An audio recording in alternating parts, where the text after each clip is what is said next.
આવે નિજ પદમાં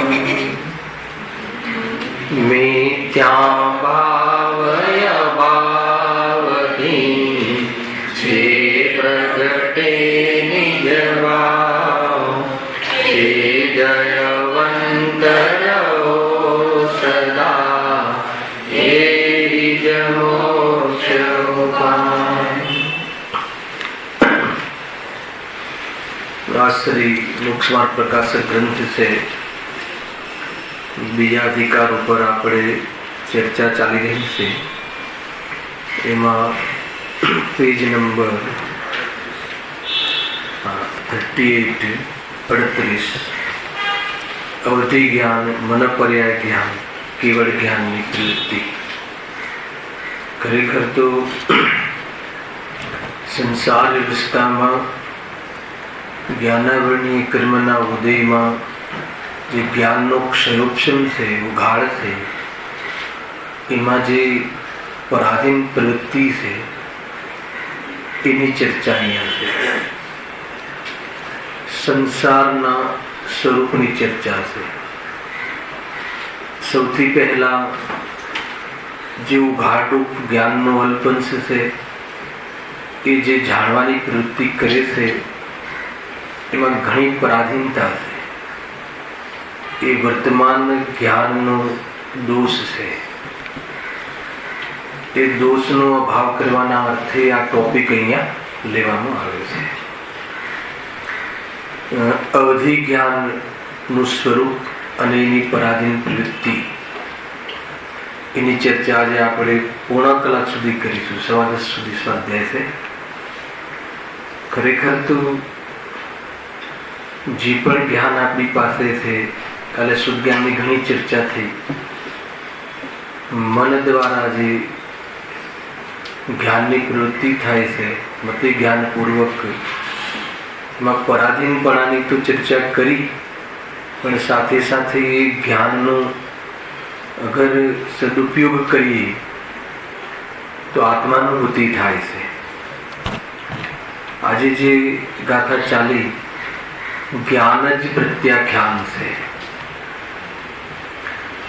ज्ञान साधन प्रधानता पूर्वक श्रद्धा केळवणी सहित चारित्र चर्चा थी, स्थिरता चर्चा थी कि त्याग क्या करवो, कोनो त्याग करवो। परनो तो त्यागनी वात ज नथी तो त्याग कोनो करवो અને કયા જ્ઞાનની વાત છે એવી ઘણી ચર્ચા આવી ગઈ ત્યાં। શ્રદ્ધામાં પરપદાર્થોને પોતાના માનવારૂપ માન્યતા, જ્ઞાનમાં પરપદાર્થોને પોતાના જાણવા અને ચારિત્ર્યમાં તે સંબંધી આકર્ષણ અને આકર્ષણ રૂપ રાગ દ્વેષના વિકલ્પ કરવા। આ જે દોષ છે એનો ત્યાગ ज्ञान ने साधन करी એટલે કયું જ્ઞાન તો કે ભેદ જ્ઞાન।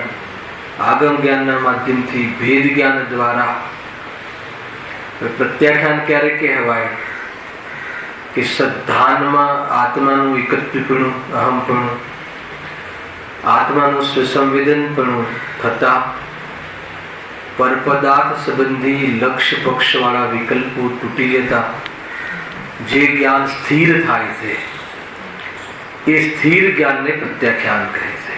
भावात्मा छेल्ली लीटी हती जोई लेजो। स्थिर ज्ञान ने प्रत्याख्यान कहे छे। त्यां पण ज्ञाननो ज विषय हतो।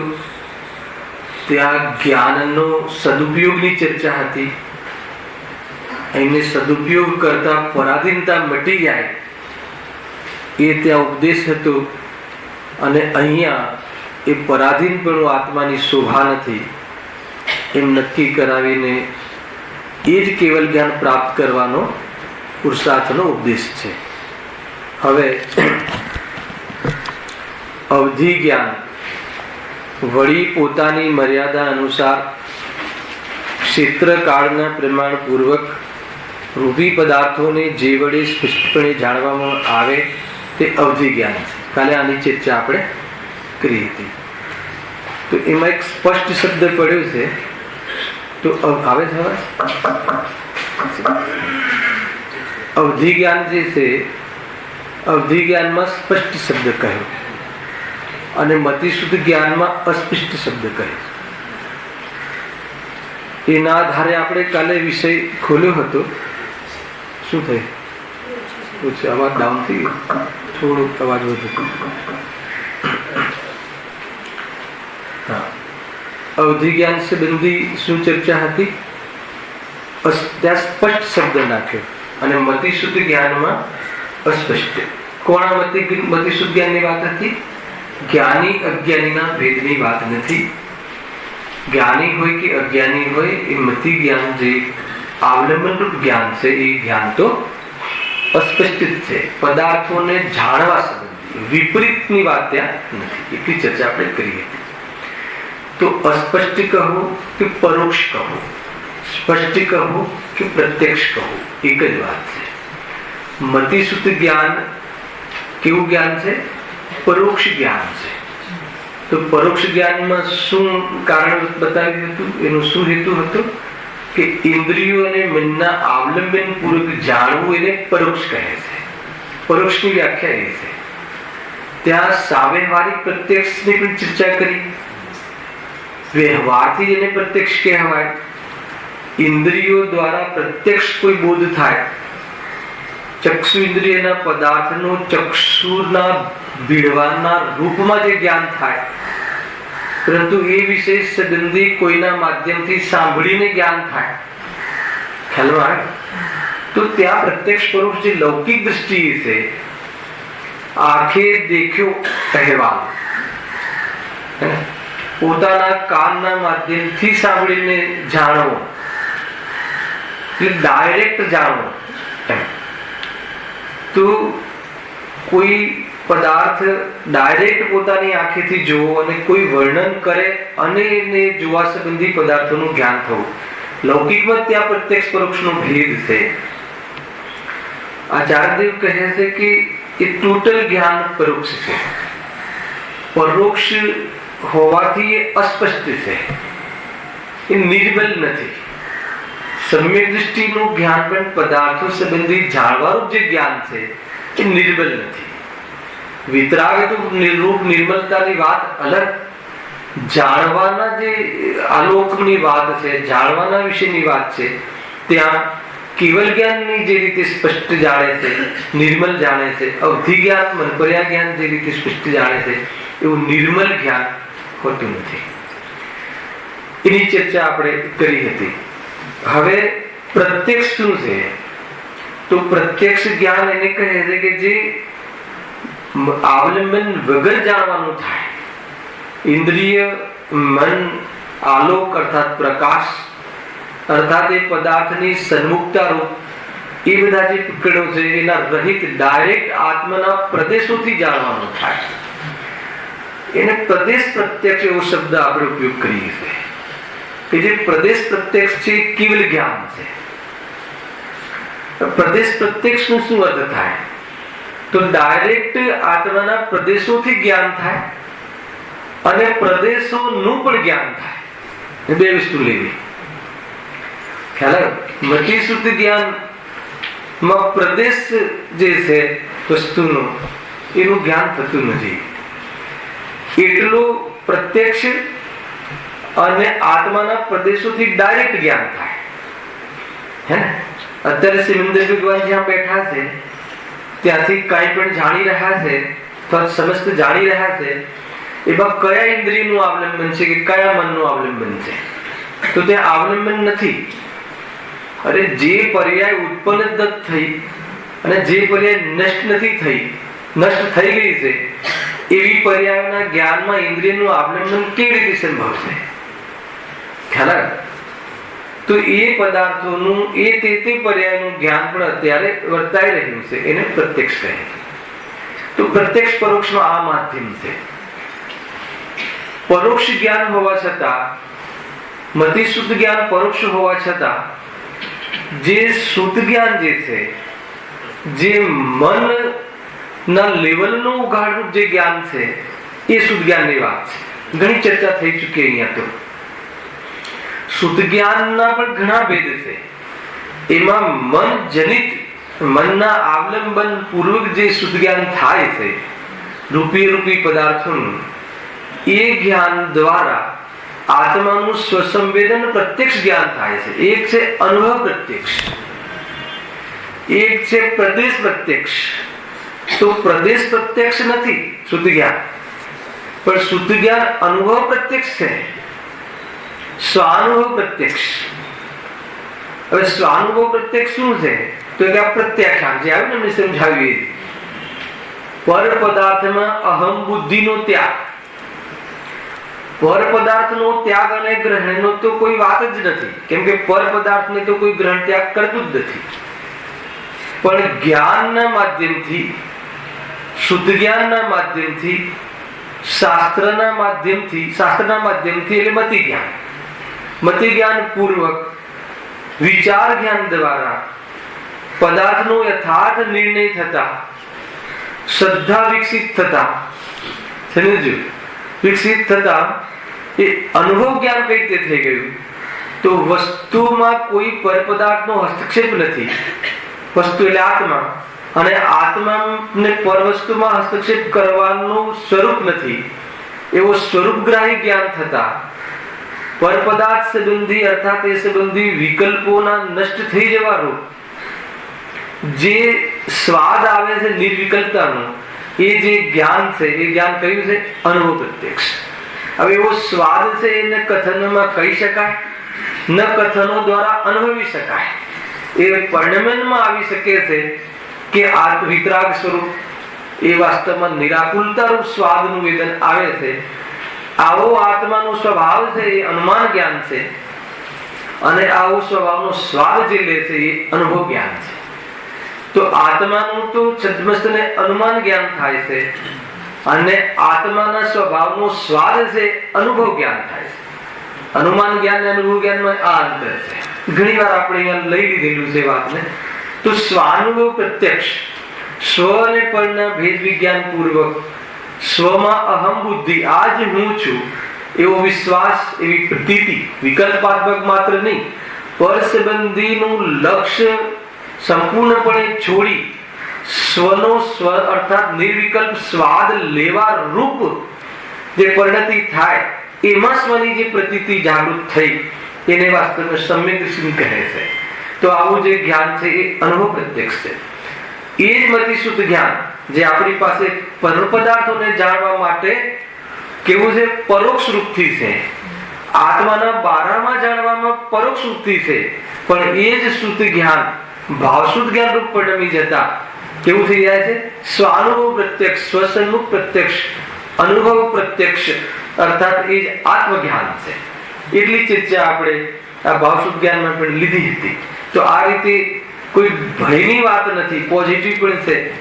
છતાં પણ એ શુદ્ધ જ્ઞાન જેને સ્વાનુભવ થઈ ગયો છે, એ શુદ્ધ જ્ઞાન પણ પર પદાર્થોને જાણવા સંબંધી પરોક્ષ રૂપ અને આત્માને જાણવા સંબંધી અનુભવ પ્રત્યક્ષ હોવા છતાં આત્માને પ્રદેશ પ્રત્યક્ષ જાણતું નથી.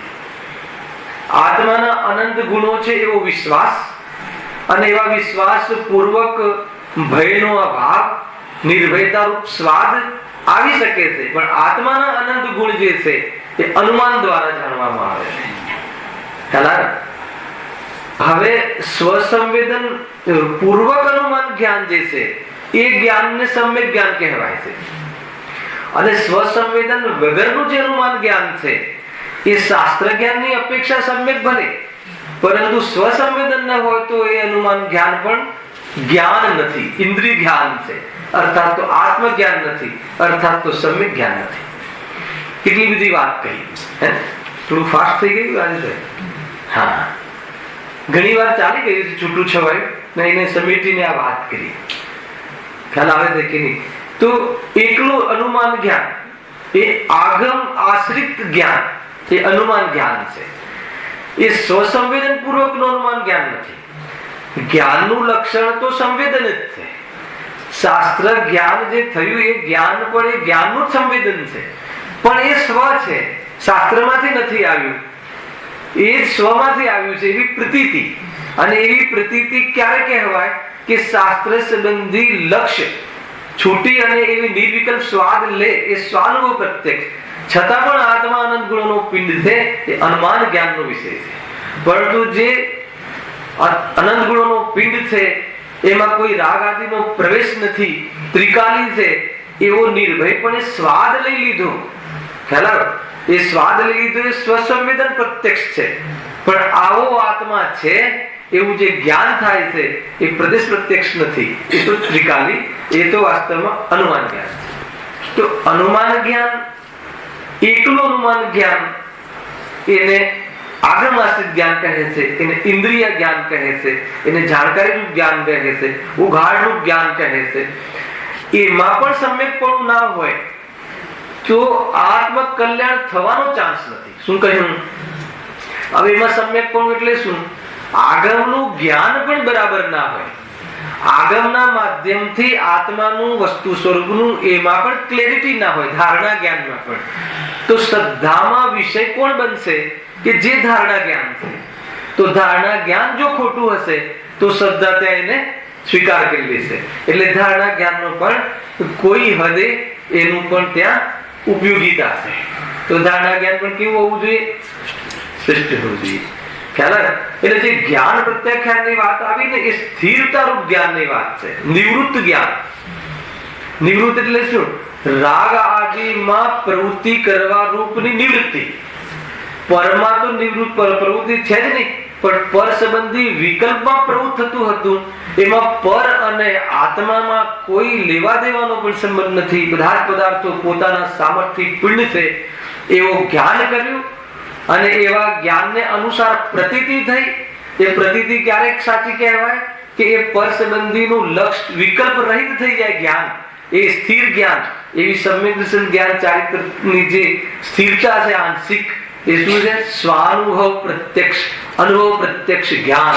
એક શબ્દમાં કહેવું હોય તો એને સ્વાનુભૂતિ કહે છે. એવા જીવને પણ આત્મા પ્રદેશ પ્રત્યક્ષ નથી. એક ગુણ પણ જાણવામાં એના પ્રદેશો જણાતા નથી. ખ્યાલ આવે? અને એને પણ અનુમાન જ્ઞાન દ્વારા જાણે છે. ખ્યાલ આવે છે? જો કેવલ જ્ઞાન કેવું? જો કેવલ જ્ઞાનનું સ્વરૂપ આગમાથી જાણે છે, પણ એનો વિશ્વાસ એ પોતાનો છે. અને આવું જ્ઞાન જ્ઞાયકમાંથી આવે છે, એવો સ્વાદ પોતાનો છે. આવું જ્ઞાન પરમાંથી નથી આવતું. ખ્યાલ આવ્યો? એવી પ્રતીતિ હોવાના કારણે પરાધીનતાનો અનુભવ નથી કરતું. એ શુદ્ધ જ્ઞાન કે જે શુદ્ધ જ્ઞાન પર પદાર્થોને જાણવા સંબંધી પરાધીન પ્રવૃત્તિ કરી રહ્યું છે. ત્યાં પણ જ્ઞાયકમાં પરાધીનતા નથી. એવી પ્રસિદ્ધિ, એવી અનુભૂતિ નિરંતર ધારાવાહીપણે પરિણમી રહી છે. એ છે આ કમાલ. કે અહીંયા વાત છે અવધિ જ્ઞાન. આ તો ત્યાં પરોક્ષ પ્રત્યક્ષનો બી ભેદ બતાવી દીધો કે એ બધી શુદ્ધ જ્ઞાન પરોક્ષ છે, પરંતુ શુદ્ધ જ્ઞાનને સ્વાનુભવ પ્રત્યક્ષ કહ્યું. પરોક્ષ કઈ અપેક્ષાએ? પ્રદેશ પ્રત્યક્ષ નથી. પર પદાર્થોને જાણવા માટે એને અવલંબન લેવું પડે છે. કયા? કોને? સ્વાનુભવ પ્રત્યક્ષ થઈ ગયું એવા જીવને પણ. ખ્યાલ આવે છે? એવા જીવને પણ પરાધીન જ્ઞાન છે, એને પણ ઔદિક જ્ઞાન છે, એને પણ જ્ઞાનાવર્ણ્ય કર્મ અનુસાર જ્ઞાનના ઉઘાડમાં ઘણી પરાધીનતા છે. એને પણ અન્યથા જ્ઞાન થઈ શકે છે, એને પણ ગલત જ્ઞાન થઈ શકે છે. કોને? સ્વાનુભવ પ્રત્યક્ષ સ્વાનુભૂતિ થઈ ગઈ એવા આચાર્ય કુંદકુંદેવને, ગુરુદેવને પર પદાર્થ સંબંધી અન્યથા જ્ઞાન થઈ શકે છે, ગલત જ્ઞાન થઈ શકે. પ્રયોજનભૂત તત્વની વાત નથી, અપ્રયોજનભૂત તત્વની વાત છે. કેમ કે જ્ઞાનનું અસ્પષ્ટપણું છે. માન લો કે આપણો વેપાર છે, આપણે જે વેપાર કરીએ છીએ ડાયમંડનો, સ્ટીલનો, જેને કાપડનો, એ બધા વેપાર સંબંધી જ્ઞાન હે ને. આપણે એક પ્રોડક્ટ કેવી રીતે બને છે એ સંબંધી આપણને જ્ઞાન યથાર્થ છે. બરાબર છે? આ પતરું લીધું છે ને, આ મોલ્ડ કર્યું છે ને, આ કર્યું. હવે ગુરુદેવ શ્રીને એનું જ્ઞાન છે કે નહીં? તો એ સંબંધી અજ્ઞાન કહેવાશે કે જ્ઞાન કહેવાશે? ઔદિક જ્ઞાન, પણ વિપરીત જ્ઞાન નહીં. એ છતાંય સમ્યક દ્રષ્ટિ કેમ જ્ઞાની? કેમ કે એમને એમ ખ્યાલ છે કે આ પતરાનું જે પડમેન્ટ છે સ્વતંત્ર એના કારણે થયું છે, અને એના બારામાં બધું જાણે કયા કયા સ્ટેપમાં બને છે. પણ એ જીવ એમ માને છે કે આ મશીને બનાવ્યું અને અર્થાત મારા નોલેજ થી બન્યું, એટલે એનું જ્ઞાન કેવું છે? વિપરીત જ્ઞાન. ખ્યાલ આવે છે? તો વિપરીતની વાત અહીંયા તો જ્ઞાનના પક્ષની વાત છે, જ્ઞાનમાં જાણકારની વાત છે. અરે એક જ વિષયોમાં, મતલબ કે ચરણાની યોગના એવા ઘણા વિષયોમાં અનેક મુનિરાજોનું અનેક મંતવ્ય આવે છે, એટલે અસ્પષ્ટ જ્ઞાન છે. કેવલ જ્ઞાનમાં અનેક મંતવ્ય ના આવે. આવે છે દ્વિદળ સંબંધી, દહીં સંબંધી, ખાવા ના ખાવા સંબંધી અનેક મુનિરાજોના અનેક મંતવ્ય આવે હે ને. તો એને આપણે પાલન ડાઉન કરવું હોય, એ તો આપણે જે લાગુ પડતું હોય એનો ઉપયોગ કરી લઈએ છીએ. ના એક મુનિરાજે આમ પણ કહ્યું છે, અનેક મંતવ્ય હોય, એમાં કોઈ દોષ નથી, પ્રયોજનભૂત નથી, આત્માનુભૂતિમાં કોઈ બાધક વાત નથી. મૂળ વાત એ છે. પણ આત્મા રાગનો કરતા છે કે નહીં, એ બધી બાબતોમાં જો થોડું બી ઢીલાસ હોય તો કહે છે કે અનંત સંસાર છે. થોડીક ઢીલાસની વાત નથી, થોડી પણ ઢીલાસ ના ચાલે. તો એ રીતે અહીંયા આપણે વાત ચાલે છે. હવે અવધિ જ્ઞાનમાં જવું છે, તો પ્રત્યક્ષ પરોક્ષની થોડીક વાત આવી એટલે થોડીક વાત આપણે બતાવી. હવે અવધિ જ્ઞાન કેવું જ્ઞાન છે? સ્પષ્ટ છે, એની ચર્ચા આપણે ચાલે છે. પ્રત્યક્ષ છે. કેવું પ્રત્યક્ષ છે? પ્રત્યક્ષમાં કેવલ જ્ઞાન જેવું પ્રત્યક્ષ છે. અચ્છા, કેવલ જ્ઞાન માની લો કે જે રીતે ગળિયાને જાણે છે એવી જ રીતે અવધિ જ્ઞાન જાણશે કે કઈ જુદી રીતે જાણશે? ખ્યાલ આવે? આપણે પ્રશ્ન શું કરે કે જેવું કેવલ જ્ઞાન પદાર્થોને જાણે છે, માનો કે હું કેવલી ભગવાનના સમુષણમાં જઈને પૂછું કે હે પ્રભુ, કે મારો નેક્સ્ટ ભાવ કયો છે? હવે એમના જ્ઞાનમાં જેવી રીતે મારો નેક્સ્ટ ભાવ છલકે છે, ખ્યાલ આવે? અથવા નેક્સ્ટ ભાવમાં મારો જન્મ કયા ક્ષેત્રમાં થવાનો છે, તો એમને જેવી રીતે પ્રદેશ પ્રત્યક્ષ ઝલકે છે. હવે કોઈ અવધિ જ્ઞાની મુનિરાજ પાસે જવું, હે મુનિરાજ, મારો નેક્સ્ટ ભાવ કયા ક્ષેત્રમાં છે, કઈ જગ્યાએ જન્મ થવાનો છે, તો એ ક્ષેત્ર સંબંધી જે જ્ઞાન છે, એ જે જ્ઞાન જાણવાની જે પ્રવૃત્તિ કરે છે, એ પ્રવૃત્તિમાં કેવલ જ્ઞાનની અને અવધિ જ્ઞાનની જુદી છે કે સમાન છે? સમાન છે, અંતર કાંઈ નથી. ઠીક છે. હવે કુઅવધિ જ્ઞાન લઈ લો, હે ને? પેલું તો મુનિરાજ કહ્યા હતા ને, મુનિરાજ ને સુઅવધિ છે. હવે કુઅવધિ જ્ઞાન લઈ લો.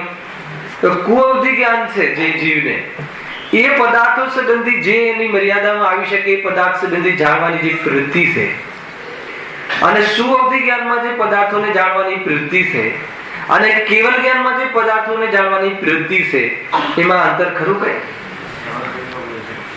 કોઈ અંતર નહીં. જે જાણવાની પ્રોસેસ તો બધાને સ્પષ્ટ જ છે, એ તો પ્રદેશો દ્વારા ડાયરેક્ટ જાણે છે. અવધિ જ્ઞાનને કઈ અવલંબન લેવું પડતું નથી, કોઈ અંતર નથી. સમજજો. કુઅવધિ કેમ કહ્યું? કેમ કે એનું શ્રદ્ધાન ખોટું છે. શ્રદ્ધાન ખોટું હોય તો પણ જ્ઞાનની એટલો ઉઘાડ થઈ શકે છે. એવા જ્ઞાનને કયું, એવા અવધિ જ્ઞાનને કયું અવધિ જ્ઞાન કહે છે? એ ભાવ પ્રત્યેનો ભેદ છે. અવધિ જ્ઞાનના પણ બે ભેદ છે, સમજજો. એક ભાવ પ્રત્યે અને ગુણ પ્રત્યે. ખ્યાલ આવે? તો જે ભાવ પ્રત્યે અવધિ જ્ઞાન છે, જેનો અવધિ જ્ઞાનનો હેતુ ભાવ છે, એ ભાવ પ્રત્યે કે જે ભાવમાં ગિફ્ટ મળે છે દરેક નારકીને ને દરેક દેવગતિના દેવોને, અને તમામ એ જીવ કે જે તીર્થંકર થવાના છે એ ભવે, એ મનુષ્યોને જે અવધિ જ્ઞાન લઈને જ આવે છે, અવધિ જ્ઞાન સાથે જ જન્મે છે, એને કયું અવધિ જ્ઞાન કહે છે? ભાવ પ્રત્યે. જે પ્રત્યે એટલે કારણ, જેનું કારણ ભાવ છે. નરકમાં ગમે તેવો જીવ જન્મે, હે ને? નરકમાં કયો જીવ જન્મે? ઘણા દોષ કર્યા હોય એ પણ જન્મે, અને સમ્યક દૃષ્ટિ પણ જન્મે, કે જેને આ ભવે અહીંયા મતિ શુદ્ધ જ્ઞાન છે, પણ ત્યાં જન્મે તો ખબર નહીં, જે પણ હોય એની વિશુદ્ધિ, જે પણ કારણ બનતી હોય, કારણ કે જ્ઞાનનો ઉઘાડ વધારે થવો એમાં નિમિત્ત તો વિશુદ્ધિ જ છે. અને જન્મે છે નરકમાં, પણ અવધિ જ્ઞાન લઈને જન્મે છે નરકમાં. 7મી નરક હોય કે પહેલી નરક હોય, નિયમથી અવધિ જ્ઞાન હોય. નારકીને અને દેવગતિના જીવોને તો નિયમથી અવધિ જ્ઞાન હોય છે. હે ને? અવધિ જ્ઞાન કોને કહેવાય એ પેલા થોડું સમજી લો, નહીં તો અવધિ જ્ઞાન નું જો અહીં લખ્યું છે વળી પોતાની મર્યાદા અનુસાર. આ મર્યાદા એટલે ક્ષેત્રની મર્યાદા, પદાર્થની મર્યાદા અને પોતાની યોગ્યતા. એમાં પણ અવધિ જ્ઞાનમાં પણ ઘણા ભેદ પડે હે ને? દેશ અવધિ, પરમ અવધિ, સર્વ અવધિ. દેશ અવધિમાં પણ જીવનને ઉત્કૃષ્ટ એવા ભેદ પડે અને હીન અધિક એમાં પણ હોય. જેમ કે આપણે મતિ શુદ્ધ જ્ઞાન, આપણે બધાને 5 ઇન્દ્રિય સંબંધી જ્ઞાનનો ઉઘાડની અપેક્ષા સમાન, પણ એ ઉઘાડમાં પણ ઘણી તારતમ્યતા. કોઈની ઘણી બુદ્ધિ, કોઈની ઓછી બુદ્ધિ છે ને, કોઈને વધારે યાદ રહે, કોઈને ઓછું યાદ રહે. પણ જ્ઞાનની જે ક્ષમતા છે, અર્થાત જે ઉઘાડરૂપ ક્ષમતા છે, કેવી છે? સમાન. એ રીતે અવધિ જ્ઞાનના પણ ઘણા સ્વામી હોય માની લો, પણ એમાં પણ હીન અધિક હોઈ શકે. પણ અવધિ જ્ઞાનનું શું સ્વરૂપ છે? તો કહે છે પોતાની મર્યાદા અનુસાર, ક્ષેત્ર કાળના પ્રમાણપૂર્વક. આ મર્યાદા આવી ગઈ ને, એ જ પરાધીનપણું, એ જ પરાધીનપણું આવી ગયું. અમર્યાદિત જાણવાનો સ્વભાવ છે. અને અવધિ જ્ઞાન ભલે થોડાક વધારે ક્ષેત્રનું જાણે, થોડાક કાળ આગળના કાળનું જાણે, ભવિષ્યકાળનું થોડુંક જાણે, પણ કેવા પદાર્થોનું જાણે છે? જો આગળ લખ્યું છે કાળના પ્રમાણપૂર્વક રૂપી પદાર્થોને. પણ આ પછી બીજી પરાધીનતા. અવધિ જ્ઞાનનો વિષય આત્મા નથી, અવધિ જ્ઞાનનો વિષય રૂપી પદાર્થ છે. આકાશ પણ નથી, પણ રૂપી પદાર્થ. એ આકાશમાં કયો રૂપી પદાર્થ છે? પૂતગલ પદાર્થ છે. અને એ પદાર્થની ભવિષ્યની પર્યાય એ બી કાળની મર્યાદા પૂર્વક અમુક કાળ સુધીનો એ જાણી શકે છે. ભલે હાલ એ પદાર્થનું પરિણમન નથી, પૂતગલનું જ, બરાબર છે. રૂપી પદાર્થોને જે વડે સ્પષ્ટપણે, એટલે સ્પષ્ટનો અર્થ આપણે પહેલા કર્યો, પ્રદેશ પ્રત્યક્ષ જાણે છે, જેવી રીતે કેવલ જ્ઞાન જાણે છે. તો કેવલ જ્ઞાન ને અવધિ જ્ઞાનમાં શું અંતર આવ્યું? આ બધું અંતર આવ્યું. હવે કેવલ જ્ઞાન ની કમ્પેર કરો, હે ને? મર્યાદા વગર ત્રણેય કાળનું, સર્વ ક્ષેત્રનું, ખ્યાલ અમર્યાદિત બધા જ પદાર્થોનું, ભૂત ભવિષ્ય વર્તમાનની ત્રિકાળવર્તી પર્યાયો સહિત. પછી એક કોમન આવે, રૂપી બધા પદાર્થો આવી ગયા, સમસ્ત પદાર્થ એટલે બધા આવી ગયા. પછી કોમન શું આવ્યું? સ્પષ્ટપણે જાણે, પ્રદેશ પ્રત્યક્ષ જાણે. તો એ થઈ ગયું કેવલ જ્ઞાન. તો કેવલ જ્ઞાનમાં અને અવધિ જ્ઞાનમાં શું અંતર છે? કેવલ જ્ઞાન ને સકલ પ્રત્યક્ષ, અવધિ જ્ઞાન ને એક દેશ પ્રત્યક્ષ. તો એક દેશ ને સકલ જ્ઞેયોની ઓરથી ભેદ છે. જ્ઞાનમાં જાણવાની પદ્ધતિની ઓરથી ભેદ નથી. એ કેવું છે મારે ખ્યાલ? ઓલા કેવલ જ્ઞાન સમસ્ત જ્ઞેયોને જાણે છે, અવધિ જ્ઞાન થોડાક જ્ઞેયોને જાણે છે, અને એ પણ રૂપી જ્ઞેયોને જાણે છે. એની અપેક્ષા અંતર છે, પણ જાણવાની અપેક્ષા અંતર નથી. તો એ રીતે આ અહીંયા વાત છે. હવે અવધિ જ્ઞાન છે, અવધિ જ્ઞાનના આપણે ભેદ તરફ, એટલે અવધિ જ્ઞાનની કેમ વચ્ચે આપણે આ ડેફિનેશન સ્પષ્ટ કરી કે એ જેના વિશે જાણીએ છે એનું ભાવાસન હોવું જોઈએ. આ અવધિ જ્ઞાન. તો આ અવધિ જ્ઞાન કોને કોને હોઈ શકે છે? નારકીને ને દેવગતિના જીવોને તો ના જોઈતું હોય તો પણ ફરજિયાત. ખ્યાલ? ઘણા જીવને ના પણ જોઈતું હોય. ખ્યાલ? કયા જીવને ના જોઈતું હોય? ખબર છે? જાણવાથી દુઃખ થાય છે એવા જીવને અવધિ જ્ઞાન ને કેવલ જ્ઞાનથી ડર લાગે. જો જાણ્યું જ ના હોત તો આ ઝંઝટ જ ના થાય. એવા જીવો પણ છે ને. જાણવાથી દુઃખ થાય છે કે જાણવાના કાલે મોહથી દુઃખ થાય. તમે સમજો આના સિમ્પટમ્સ. તો એ જીવને જાણવાના સ્વભાવનું ડેવલપમેન્ટ નથી ગમતું, એ નક્કી થઈ ગયું. ખ્યાલ આવે? આંખ બંધ કરી દેવાથી, આંખ બંધ કરીને દૂધ પીવે બિલાડી, તો એનો દોષ કોઈના જ્ઞાનમાં ન આવતો હોય, અર્થાત એ દોષ નથી એમ છે. જાણકારીમાં ન હોય તો દોષ નથી. ઘણા પ્રશ્નો આવે છે, આપણે ત્યાં જઈએ ને યાત્રામાં, જે જાણતા નથી એમને બટાકા ખાવાનો દોષ લાગે કે ન લાગે, જે ખાય છે એને વધારે લાગે કે ના લાગે. લેશું આનો વિષય, હાલ અત્યારે એ વિષય નથી ખોલવો, આવા વિષયો આવે છે. હવે એ શું કામ પૂછે છે, કેમ પૂછે છે, એ બી તમને જણાવીશ. અને એનો દોષ કેવો લાગે ને લાગે કે ના લાગે, કેમ લાગે, શું કામ લાગે, બધી વાતો આપણે યથા સમય કરીશું. અહીંયા વાત શું છે? અવધિ જ્ઞાન. તો ભવ પ્રત્યય, અને તો ભવ પ્રત્યય એટલે કારણ, જેનું કારણ ભવ છે. તો નારકી ને દેવગતિ તો નક્કી થઈ ગયા. હવે મનુષ્યમાં એવા જીવો છે કેટલાક. કયા જીવો? તીર્થંકરના જીવો. જે તીર્થંકર બનવા વાળા જીવો છે એ માના પેટથી જ 3 જ્ઞાનના ધારી હોય છે. મતિ શુદ્ધ અવધિ, ભલે પૂર્વમાં કદાચિત અવધિ જ્ઞાન ન પડ્યું છે પણ ડેવલપ થઈ જાય છે. અને એ તીર્થંકરોના જીવ અને જે દેવ અને નારકી એ બધાનું જે અવધિ જ્ઞાન છે દેશાવધિ જ્ઞાન હોય છે. ખ્યાલ આવ્યો? એ અવધિ જ્ઞાન હીન હોય છે તીર્થંકરના જીવને પણ. એ દેશાવધિ જ્ઞાન હોય છે. એટલે દેશાવધિમાં પણ એ સ્થૂલ પૂતગલ છે, જે સ્થૂલ પૂતગલના સ્કંદો છે એનું જ્ઞાન થઈ જાય દેશાવધિ છે. હવે એક બીજું રહ્યું ગુણ પ્રત્યે. ખ્યાલ? હવે ગુણ પ્રત્યે એટલે શું? કે જેનું કારણ ગુણ છે. હવે કયો ગુણ? તો કે વિશુદ્ધિ. હે ને? કોઈ આત્માના ગુણ નહીં, વિશુદ્ધિ. કોઈ વિશેષ સંયમનું પાલન કરતો સમ્યક દ્રષ્ટિ જીવ, સમ્યક દ્રષ્ટિ માત્ર. હે ને? કોઈ એવો સમ્યક દ્રષ્ટિ જીવ હોય કે જેને વિશેષ સંયમ પાલન થતું હોય અને એને અવધિ જ્ઞાનાવળીના ક્ષયક્ષમને યોગ્ય વિશુદ્ધિ હોય તો એવા જીવને એ ભાવે અવધિ જ્ઞાન ઉપલબ્ધ થઈ જાય છે. એને ગુણ પ્રત્યે જ્ઞાન કહે છે. દરેક સમ્યક દ્રષ્ટિને આ પાત્રતા આવી જાય એવું જરૂરી નથી, પણ ગુણ પ્રત્યે જે અવધિ જ્ઞાન છે એ નિયમથી સમ્યક દ્રષ્ટિ જીવને જ હોય છે. સમ્યક દ્રષ્ટિ મનુષ્ય અને સમ્યક દ્રષ્ટિ તિર્યક છે. ખ્યાલ? એવા જીવો દરેક પાછળ તમે દરેક સમ્યક દ્રષ્ટિને ઉત્પન્ન થવું જરૂરી નથી. કોઈ એવી જાતિનું જ્ઞાન અવધિ જ્ઞાનાવર્ણ્યનો ક્ષયક્ષમ થવાને યોગ્ય વર્તમાન પરિણામમાં વિશુદ્ધિ હોય તો એવા જીવને અવધિ જ્ઞાન પ્રગટ થઈ જાય છે. એટલું ખ્યાલ આવે? હવે આ જે અવધિ જ્ઞાન છે એનો સ્વામી કોણ હોઈ શકે? મનુષ્ય ગતિના મનુષ્ય, સમ્યક દ્રષ્ટિ મનુષ્ય અને સમ્યક દ્રષ્ટિ તિર્યક. દરેક નહીં, જેને એવી જાતિની યોગ્યતા હોય. એ થઈ ગયું ગુણ પ્રત્યે. અને એમાં જે અવધિ જ્ઞાન છે એ કયા લેવલનું હોય છે? તો એમાં મનુષ્યમાં બી જો ગ્રહસ્થ મનુષ્ય હોય સમ્યક દ્રષ્ટિ તો દેશાવધિ હોય છે, અને એમાં પણ ઉત્કૃષ્ટ દેશાવધિ સંભવ છે. સંયમરૂપ જીવન હોય તો, સંયમરૂપ મુનિરાજ હોય તો. અને જે પરામઅવધિ અને સર્વાવધિ છે, પરામઅવધિ અને સર્વાવધિ શું છે? તો વિષયની ઓરથી વિશુદ્ધિ વધે એમ જાણકારી વધે. આ એક નિયમ. વિશુદ્ધિ વધે તો જાણવાનું જ્ઞાન વધે. ભલે જીવ પવિત્ર હોય, ભલે જીવ સમ્યક દ્રષ્ટિ હોય, પણ એવી વિશુદ્ધિ ના હોય તો જાણકારી ના વધે, ચાહે મુનિરાજ હોય. ગજબની વાત છે દિલીપભાઈ, સમજવા જેવી વાત છે. હે ને? ઘણા મુનિરાજ એવું હોય કે જાણકારી રૂપ શાસ્ત્ર જ્ઞાન ના વધે. શાસ્ત્ર જ્ઞાનમાં સમ્યક દર્શનનું નિમિત્ત પણ નથી, શાસ્ત્ર જ્ઞાન વધવામાં વિશુદ્ધિ નિમિત્ત પણ નથી. ખ્યાલ આવે?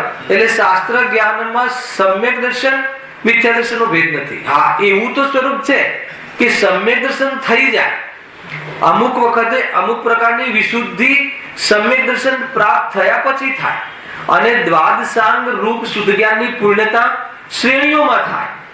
તો એ વિતરાગતાની સાથે રહેલી વિશુદ્ધિ નિમિત્ત છે, વિતરાગતા નહીં. ખ્યાલ આવે છે કે નહીં? અને સંપૂર્ણ વિતરાગતા થઈ જાય એટલે કેવલ જ્ઞાન પ્રગટ થઈ જાય છે. મારું કહેવું એ છે કે કોઈ સમ્યક દ્રષ્ટિ જીવ અહીંયા હોય અને કોઈ મિથ્યા દ્રષ્ટિ જીવ હોય. માની લો કે આપણી સભામાં કોઈ સમ્યક દ્રષ્ટિ જીવ છે. જેટલા ખુલાસા હું કરું છું એટલા ખુલાસા એને જાણકારી સંબંધી ના હોય, પણ એનું વિપરીત જ્ઞાન ના હોય. અને હું ઘણા બાલની ખાલ કાઢવા જેટલા ખુલાસા કરું પણ મારું જ્ઞાન વિપરીત હોય, મિથ્યા દર્શન હોઈ શકે. સમજો? એ કહેવું છે. એટલે સમ્યક દર્શન એ જાતિની સાથે કોઈ સંબંધ નથી. મોક્ષ માર્ગ અલગ ચીજ છે અને જ્ઞાનનું વધુ ઘટવું અલગ ચીજ છે. હા, એવું એક લેવલ છે કે આ સમ્યક દર્શનને અહીંયા આ લેવલમાં આવે, શ્રેણી ચડે ત્યારે એને દ્વાદશાંગનું જ્ઞાન થઈ જાય ઓટોમેટિક. એમાં તો શાસ્ત્ર વાંચવાનું બી છૂટી ગયું હોય છે. શ્રેણીમાં તો શાસ્ત્ર વાંચવાનો પ્રશ્ન જ નથી, ઉપયોગ શુદ્ધ છે તો પણ જ્ઞાન વધે છે. ગજબ છે. તો એ પ્રકારની વિશુદ્ધિ કસાયની મનતા નિમિત્ત બને છે જાણકારી રૂપ જ્ઞાન વધવામાં. અને આમ પણ તમે જુઓ એનો હેતુ છે કે તમારી જો કસાય મંદ હોય ને તો વિષયને પહોંચાય. અહીંયા હવે કસાય તમારી તીવ્ર કસાય એટલે શું? વિચલિત. જવું છે ઘડિયાળ સામે, બસ 10:15 થાય જવું છે. તો અત્યારે હું જે કહું છું એના સ્પષ્ટીકરણ તમને નહીં થાય કે કસાય વધી ગઈ. કસાય શાંત પડે તો જ્ઞાન ખુલાસા કરે છે, અને શ્રદ્ધા નમી જાય તો જ્ઞાન સમ્યક થઈ જાય. શ્રદ્ધા એમાં જોડાઈ જાય સત્ય વિષયમાં તો જ્ઞાન સમ્યક થઈ જાય. આ પદ્ધતિ છે જ્ઞાનનું આ રૂપ છે. અહીંયા વાત ચાલે છે અવધિ જ્ઞાન. તો અવધિ જ્ઞાનનું સ્વરૂપની પણ ચર્ચા ચાલે છે અને અવધિ જ્ઞાનની સાથે સાથે મર્યાદા છે, રૂપી પદાર્થોને જાણે છે, તો એનું લાંછન, એ જ્ઞાન અવધિ જ્ઞાન નહીં, એ જ્ઞાનના વિકાસમાં એવો વિકાસ નથી હજુ, હે ને, કે સર્વે જાણે, તો એટલી એની પરાધીનતા છે, એટલો એનો દોષ છે. હવે દોષ કેમ છે? અવધિ જ્ઞાનાવળી કર્મના ઉદયના કારણે. બરાબર? એ તો નિમિત્ત છે. એવી જાતિની યોગ્યતા થાય ત્યારે અવધિ જ્ઞાનાવળી કર્મનો ઉદય હોય છે, પણ અવધિ જ્ઞાનાવળી કર્મના ઉદયના કારણે જ્ઞાનહીન છે એમ નથી. આ ગુરુદેવની દેન છે, ઉપકાર છે એમનો. આગમમાં કથન એમ મળે છે કે અવધિ જ્ઞાનાવળી કર્મના ઉદયના કાળે અને જ્ઞાન હીન પરિણમન કરે છે. પદાર્થોનું ડાયરેક્ટ જાણવું, ક્ષેત્રની મર્યાદા વાળું જાણવું પણ થતું નથી, એવો વિકાસ થતો નથી. તો એ તો નિમિત્ત નિમિત્તિક. ગુરુદેવે એમ કહ્યું, એમાંથી એ ભાવ કાઢ્યો, એમાં સત્યમાં સાર એ કાઢ્યો કે અહીંયા જ્ઞાનનું એવું અશુદ્ધ ઉપાદાન હોય છે કે પદાર્થોને સ્પષ્ટ જાણવાનું યોગ્યતા નથી બનતી. એ વખતે અવધિ જ્ઞાનાવળી કર્મનો ઉદય હોય છે. જો સ્પષ્ટ જાણવાનો વિદ્યમાન ઉપાય કરે, અર્થાત એવી જાતિનો પુરુષાર્થ કરે, તો અવધિ જ્ઞાનાવળી કર્મનો ક્ષય થઈ જાય છે. એટલે બાજી કોના હાથમાં છે? તમે ટર્મોલોજી સમજજો, હે ને. હું વિકાર જેવું કરું એ અનુસાર કર્મનો ઉદય થાય. હું વિકાર ડલ કરું તો કર્મનો ઉદય હીન ઉદય થઈ જાય છે. એની જે અનુભાગ હીન ઉદયમાં આવે. તો આ તાકાત છે આત્માની વિશુદ્ધિમાં. આ તાકાત છે. તો આત્માની શુદ્ધિમાં કેવી તાકાત હોય છે? કર્મ તો ખખડી જાય, છતાં શુદ્ધિમાં તો આત્માનો આનંદ વધે છે. કર્મની સામે જોવાનું રહેતું નથી. એ આનંદ, આત્મા આનંદમાં રહે તો કર્મ સમજી જાય. કર્મમાં સમજવાનો ગુણ જ નથી. અરે કર્મ ખતમ થઈ જાય. એવું નિમિત્ત નૈમિતિક સ્વરૂપ છે. કર્મને ખતમ કરવામાં શું કરવું? આત્માનો આનંદ કરવા, આત્મામાં સ્થિર થવું. એ વખતે બધું જે થવાનું બધું થઈ જતું હોય છે, ચિંતાનો વિષય નહીં. એ રીતનું સ્વરૂપ છે. હા, હવે અવધિ જ્ઞાનમાં ગુણ પ્રત્યેની ચર્ચા થઈ ગઈ. તો ગુણ પ્રત્યયમાં હવે 3 ભેદની ચર્ચા હતી: દેશાવધિ, પરામાવધિ, સર્વાવધિ. દેશાવધિમાં સ્થૂળ સ્કંદ વિષય બને છે જ્ઞાનનો, અને પરમ અવધિ એમાં સૂક્ષ્મ સ્કંદ બને છે જ્ઞાનનો વિષય, અને સર્વાવધિ એમાં એક પરમાણુ પણ એ જ્ઞાનનો વિષય બને છે. હવે હા હા હા, પૂછો. વિકાર એની મેળે ઓછો થાય છે કે એના પ્રયત્નથી ઓછો થાય છે? સતતની વ્યવસ્થા છે કે જીવ પોતે ઓછો થાય છે? બહુ સરસ. વિકાર પોતાની મેળે ઓછો થાય છે કે કર્મ ઓછો કરે? એમ ને? તો સહજ પણ ઓછો થાય છે કે જીવ પોતે કરે છે? કર્મની વાત નથી. હા હા, પ્રશ્ન એ છે કે વિકારમાં આત્મા કંઈક કરી શકે છે કે નહીં? એમ પ્રશ્ન સીધો એ છે એમનો. કેમ કે આ સ્વતંત્ર સંબંધી ભૂલ પૂછી જાય, અગર રાગ મંદ કરી શકે છે, તો એમ કહે છે કે બધું સહજ જ થાય છે. સહજ થાય છે એ સ્વીકારવાનું નામ પુરુષાર્થ છે. ખ્યાલ આવ્યો કે નહીં? એ સ્વીકારવાનું નામ પુરુષાર્થ છે. અહીંયા જે પુરુષાર્થ છે સમ્યક દર્શનના પુરુષાર્થની વાત છે. રાગ ગઈકાલે બી રાત્રે લીધું હતું ભાઈ. રાગને માન લો કે કાલે મુકુંદભાઈ તમે પ્રશ્ન કર્યો તો ત્યાં વાત આવી હતી કે ભાઈ તમને રાગ આવ્યો, એ બધા અભ્યાસ કરે તો એ રાગ ખોટો કે ખરાબ, સારો કે ખરાબ? અરે બધા શું પામી જાય? સમ્યક દર્શનને પામી જાય એવો રાગ. અચ્છા, એવો રાગ આવવો જોઈએ કે ના આવવો જોઈએ? એવો રાગ કરવો જોઈએ કે ના કરવો જોઈએ? એ પરિપ્રેક્ષમાં પ્રશ્ન છે. એવો રાગ કરી શકીએ કે ના કરી શકીએ? કે એવો રાગ સહજ થાય કે અસહજ થાય? કેટલા પ્રશ્નો નીકળી જાય. ખ્યાલ આવે કે નહીં? અરે એવો રાગ થાય ને ત્યારે એ રાગ બધનું કારણ છે એ આત્માની અનુભૂતિની યોગ્ય રાગ વિશુદ્ધિ પણ નથી. એમ નક્કી કરવાનું જે છે એ જીવ સ્વયં પુરુષાર્થથી કરે છે. પણ એ સમ્યક દર્શન બધાને પામી જાઓ એ તો એ ભૂમિકાનો સહજ પરિણામ છે. પરંતુ આ પરિણામ શું છે અને આત્મા શું છે એ પુરુષાર્થ દ્વારા નક્કી થાય છે. તથાપી એ જોવામાં આવે તો એ પણ સહજ છે કે જે જીવની બલી હોનહાર છે એ ઓરથી કથન કરીએ તો સહે જીવને આવો જ વિચાર આવે ને બીજો કેવો આવે, અને પુરુષાર્થની ઓરથી કથન કરીએ તો આવો વિચાર કરે છે, આવો વિચાર કરવો જોઈએ, અર્થાત જાગૃત રહેવું જોઈએ, અર્થાત તત્વના નિર્ણય રૂપ ઉદ્યમ કરવો જોઈએ, આ કરવું જોઈએ ની ભાષા ચાલે. બહુ મોટો વિષય છે મહેન્દ્રભાઈ. હેલો આવે કે નહીં? છતાં ઈશારામાં તમને ખ્યાલ આવી ગયો છે. વાત એ છે કે રાગને મંદ કરવો કે તીવ્ર કરવો એ આત્માની વાત નથી. રાગમાં આત્માનું ચાલતું નથી. મંદના સમયે મંદ રૂપને જાણે, તીવ્રના સમયે તીવ્ર રૂપને જાણે, અને મંદ તીવ્ર એ રાગનું સ્વરૂપ છે, આત્માનું નથી. એ જે જાણવું થાય છે એ પુરુષાર્થ આત્માના હાથમાં છે. એમાં કોઈ કર્મ નડે કે એમાં કોઈ શેઠ નડે કે પત્ની નડે કે પતિ નડે કે સરકાર નડે કે કોઈ મજબૂર કરે એ વાત ખોટી છે. તું કરી શકે છે. ખ્યાલ આવે કે નહીં? એ પુરુષાર્થનું કામ, અને એ જ પુરુષાર્થ કહ્યો છે. એ પુરુષાર્થ આરોપિત પુરુષાર્થ છે. વાસ્તવમાં તો એ રીતે પરિણમિત થઈ જવું શ્રદ્ધાનું એ સમ્ય પુરુષાર્થ છે. પણ એ પુરુષાર્થ માટે આવો નિર્ણય કરવો, જાગૃતિ રૂપ વલણ લાવવું, અભ્યાસ કરો, એ બધો કયો પુરુષાર્થ છે? એ એક કરવાનો ઉપદેશ જે આપવામાં આવે છે, આ પુરુષાર્થનો ઉપદેશ આપવામાં આવે છે. હે ને? આવો પુરુષાર્થ કર, સાંભળવાનો પુરુષાર્થ નહીં. આવો નિર્ણય કરવાનો પુરુષાર્થ કર. સાંભળવાનો પુરુષાર્થ, સાંભળવામાં તો પુરુષાર્થ છે જ નહીં. સાંભળવાનો યોગ થવો અને સાંભળવું એ તો બધું કર્મ આધીન સહજ કાર્ય છે. પણ પુરુષાર્થમાં કરવાનું કહેવું હોય તો આ કહેવું છે. એટલી બધી વાત છે. અવધિ જ્ઞાનની વાત અધૂરી રહી ગઈ. અને બીજી વાત એ છે કે સીધી 24 તારીખે હવે સ્વાધ્યાય થશે. એક બ્રેક છે, હે ને? શું કરે બધા બ્રેક આવવાના ઉદય પણ હોય છે. હવે 24 તારીખનો જે શનિ રવિ આવશે પછી પાછું કન્ટિન્યુઅસ થશે. મૂળ વાત એટલી સમજવી કે અવધિ જ્ઞાનનો વિષય જે છે એ રૂપી છે, પરાધીન છે. રૂપી અરૂપી તો એ બધો જ નથી. અવધિ જ્ઞાનની અંદરમાં અવધિ જ્ઞાન માટે લાલચ ના આવવી જોઈએ, પાણી ન છૂટવું જોઈએ મોઢામાં. કેમ? કેમ કે અવધિ જ્ઞાન રૂપી પદાર્થ, અવધિ જ્ઞાનનો વિષય રૂપી પદાર્થ છે. અવધિ જ્ઞાનનો વિષય આત્મા નથી. તેમાં શું વાંધો છે કે આત્મ કલ્યાણ આત્માને જાણવાથી થાય છે, અને જે જ્ઞાનનો વિષય આત્મા છે જ નહીં એ જ્ઞાન હોય કે ના હોય, એને હોય તો હોય, ના હોય તો ના હોય. એટલે અવધિ જ્ઞાન જે છે એ આત્મદૃષ્ટિ માટે ઉપકારી કે અનુપકારી નથી.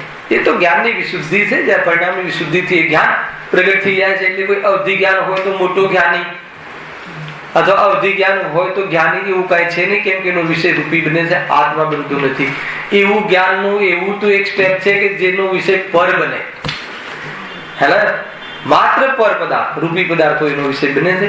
છતાં અહીંયા અવધિ જ્ઞાનની કેટલી પરાધીનતા છે એની વિશેષ ચર્ચા નેક્સ્ટ વીક. સહેજાનંદી